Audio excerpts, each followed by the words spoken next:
In today's video, I am going to teach you how to add a two-column layout in GoDaddy Website Builder. Start by logging into your GoDaddy account and opening your website dashboard. From there, go to Websites plus Marketing and choose the website you want to edit. Once you are in the correct site, click Edit Website or Edit Site to open the GoDaddy Website Builder. After the editor loads, go to the page where you want to place the two-column section. Scroll through the page until you reach the exact spot where you want the new layout to appear. When you find the right location, click the Add Section button that appears between the existing sections on the page. Next, look through the available section categories. You can usually find two-column options under categories like Content or Features, although other categories may also include similar layouts.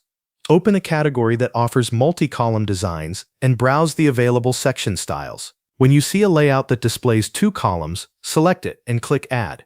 This will insert the section directly onto your page. Once the section is added, you can begin customizing it to match your content and design. Click into the first column and enter the text, heading, or other content you want to show there. Then move to the second column and edit that content as well.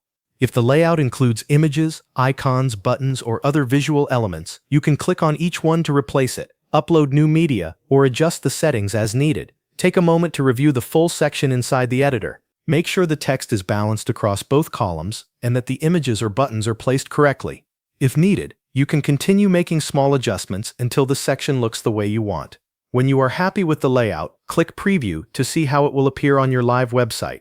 This is a useful step because it lets you check the spacing, alignment, and overall appearance before publishing. If everything looks good, click Publish to make the new two-column section live on your website. Your visitors will then be able to see the updated layout right away. That covers everything you need to know. Thanks for watching.